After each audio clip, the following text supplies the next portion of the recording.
no es un Dios exhibicionista que se ofrece en espectáculo, tampoco un ser omnipotente que invade nuestra libertad y ante el que es conveniente adoptar una postura de legítima defensa. Claro, si Él lo puede todo, cuidado con Él, porque me puede llevar al cielo o me puede mandar al infierno. Me puede hacer vivir feliz o me puede mandar aquí todas las enfermedades del mundo, o sea que cuidado con Él, ¿no? No sé si os dais cuenta de las consecuencias. Pero ese es el Dios que tenemos que tenerlo contento por si acaso. A Dios no hay que tenerlo contento, Dios está contento. Hay que alegrarse de que esté contento y contentarse a sí mismo de ver que Dios está contento. E intentar contentar a los demás. Ese es el Dios de Jesús. Es el Dios oculto en la historia que se ofrece como fuente de vida, como fuente de sentido de todo lo que se abre a su gracia. El tesoro escondido, dice, el tesoro escondido, ¿os acordáis de la parábola de Jesús? Que llena de alegría a quien lo descubre. La levadura que hace fermentarla. Sobre esta levadura, la palabra de la levadura, ¿os acordáis? Volveré otro día, me gustará un día, no, hoy por como tengo tiempo voy a ir rápido. Pero otro día volveré sobre esta famosa levadura. ¿Os acordáis? La masa de harina, la pequeña levadura que se pone ahí, y toda la harina que fermenta y se convierte en pan, ¿no?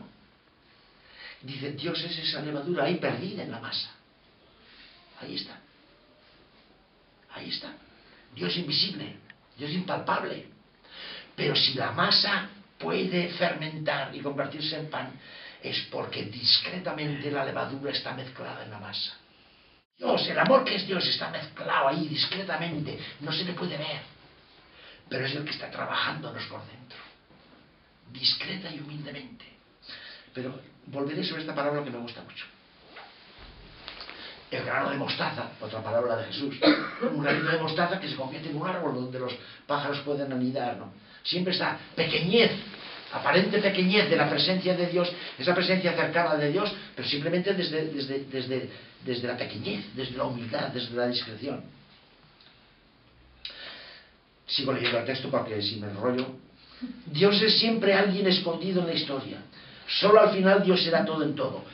Esa será cuando se nos caigan las cataratas de los ojos y veamos realmente cómo todo está impregnado y trabajado por esa presencia amorosa de Dios.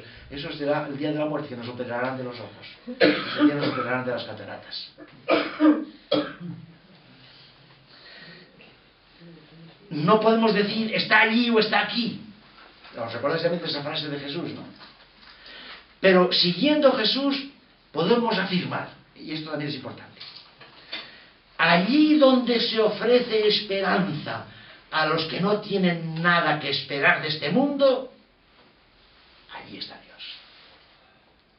Allí donde se acoge a los pobres que no acoge nadie, ahí está Dios. Allí donde se hace justicia a los maltratados por la vida y por esta sociedad inhumana, allí está Dios. Allí donde se ofrece perdón y posibilidad de rehabilitación, allí está Dios. Allí donde se promueve solidaridad y fraternidad, allí se está anunciando la presencia humilde del reino de Dios. Importante esta frase. En nuestros gestos normales y corrientes de la vida, donde ponemos amor, donde ponemos justicia, donde ponemos paz, donde ponemos... ahí está Dios, ahí.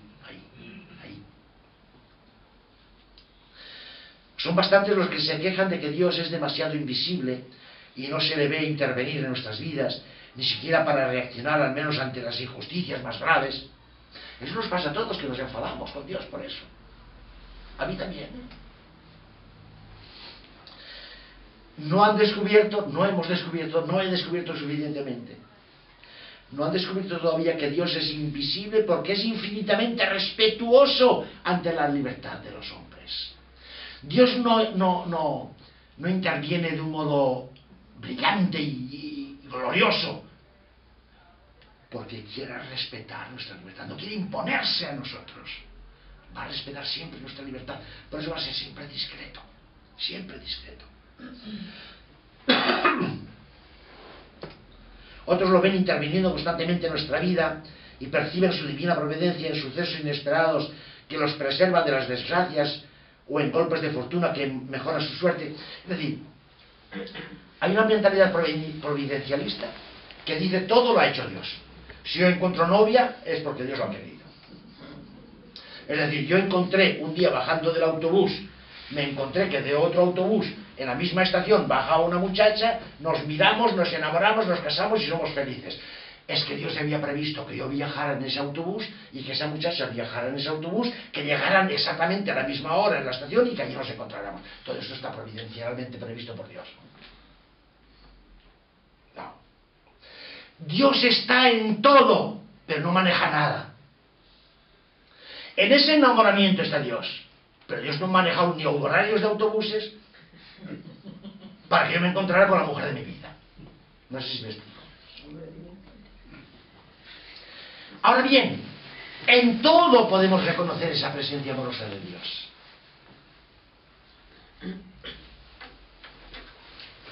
Ciertamente, el Dios que se nos revela en Jesucristo es un Dios que no olvida a sus criaturas ni las abandona nunca. Un Dios fiel, cuya presencia amorosa y discreta puede el creyente percibir en medio de las vicisitudes de la vida cotidiana, pues nuestra existencia se sostiene radicalmente en Dios. Eso es. Ahí está Dios constantemente, y hablaremos de eso, como Dios está constantemente presente en nosotros, haciendo posible nuestra propia libertad. Yo soy libre porque Dios está ahí sustentando y regalándome mi libertad. Dios está en los acontecimientos de la vida, sustentando el devenir de las cosas, el propio hacerse a sí mismo de las cosas. Por eso en cada acontecimiento sí que podemos descubrir a Dios. Pero no como manejando los hilos, esa es la diferencia. Esa es la diferencia. Sería una equivocación esperar que Dios intervenga de manera imprevista, cambiando el rumbo de las cosas, al margen de las leyes del mundo y de las decisiones de los hombres. Al contrario, su presencia discreta y respetuosa en el corazón mismo de la existencia es la que funda la autonomía del mundo y la libertad del ser humano. Es esa presencia amorosa de Dios lo que fundamenta la autonomía misma del mundo, de las cosas, la consistencia misma del mundo y de las cosas, mi propia consistencia y mi propia libertad. Dios está tan cerca de nosotros que nos deja ser nosotros mismos. Esta frase es preciosa. Dios está tan cerca de nosotros que nos deja ser nosotros mismos.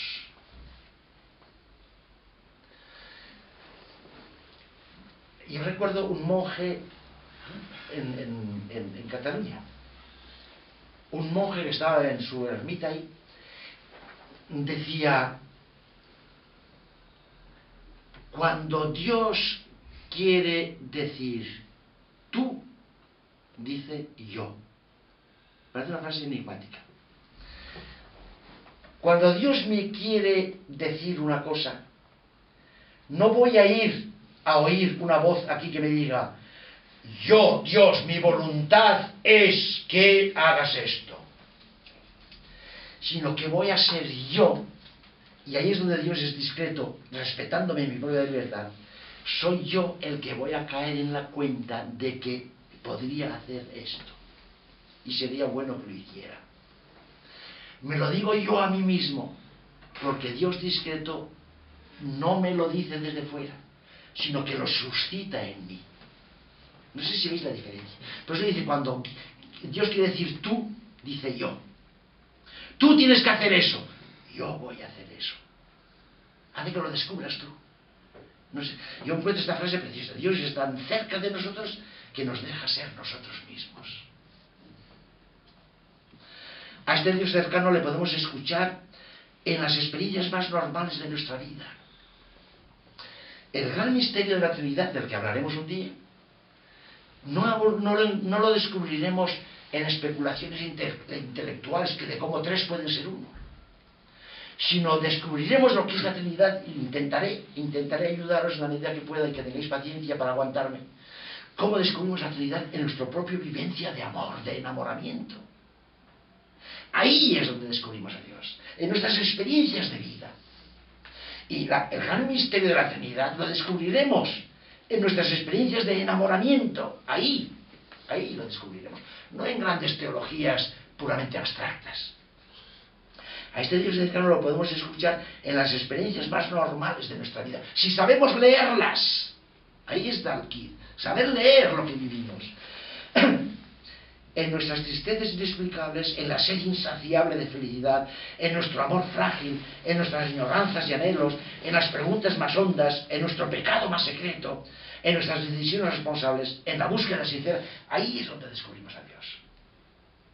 Ahí es donde descubrimos a Dios. Solo necesitamos unos ojos más limpios, más sencillos, una atención más honda y más despierta hacia el misterio de la vida, una escucha más fiel de los innumerables mensajes y llamadas que irradia la misma vida, esa vida que tiene su origen en Dios y que nos habla, a través de la cual nos habla Dios. No sé si, quizás hoy lo digo muy rápidamente, volveremos a hablar, yo creo que es muy importante. Saber descubrir a Dios en lo normal de la vida. Tener los ojos abiertos. Por eso, San Pablo define la fe, hablando de Moisés, dice, vivió la vida viendo lo invisible. O sea, en las dimensiones normales y corrientes de la vida, descubrir a Dios que está ahí hablándonos, que está ahí con nosotros, que está ahí trabajando con nosotros. En lo normal y corriente de la vida, ahí es donde encontramos a Dios. Ese Dios cercano que no es el todopoderoso, glorioso, con varitas mágicas, haciendo magias, haciendo milagros rimbombantes, sino discreta y humildemente acompañándonos en todo el vivir. Ese es el Dios de Jesús, un Dios cercano, un Dios amante, que está y al que encontramos en la vida, que va al encuentro de todos y de cada uno, sea cual sea su situación, sea cual sea su situación. Ahí está Dios con nosotros. Aquí, claro, no me he detenido en cada frase, incluso en nuestros pecados podemos descubrir a Dios, porque en ese descubrir nuestra propia miseria, vamos a descubrir la inmensidad del amor con que Dios me ama y me perdona a pesar de lo bestia y lo burro que yo soy. Ahí voy a descubrir a Dios. No en grandes discursos teológicos, sino ahí, en la vida, en mi propio pecado. Digo ese caso porque es el más extremo, del que no he comentado cada frase de lo que decía la frase anterior. Es en la vida donde lo vamos a encontrar ahí. Pero al mismo tiempo, de un modo siempre discreto, respetuoso y humilde. El Dios humilde. El Dios humilde. Precisamente porque es amor y solo amor. Y el amor lo único que puede hacer es amar. Y como decía, la omnipotencia de Dios no es la omnipotencia del mago o del titiritero o de las varitas mágicas. La omnipotencia de Dios es la omnipaciencia de un amor que está siempre ahí y que a fuerza de omnipaciencia de amor lo consigue todo, pero teniendo que aguantar todo el proceso que le impone nuestra libertad, para empezar, y los condicionamientos de la naturaleza. Un Dios humilde, siempre presente, pero humilde. Y vamos a dejarlo ahí por el momento, porque si no, algunos me echarán piedras. Si tenéis alguna cosa que comentar, o preguntar, algunas de las cosas que han salido ahora, sobre todo en la última parte, volveremos con más detalle en tiempo. Pero ya quería, a propósito de esta presencia amorosa de Dios, apuntar alguna cosa para que no haya confusión y de presencia, Dios me va a solucionar. No, Dios no me va a solucionar ningún problema. Pero Dios estará conmigo cuando yo tenga problemas.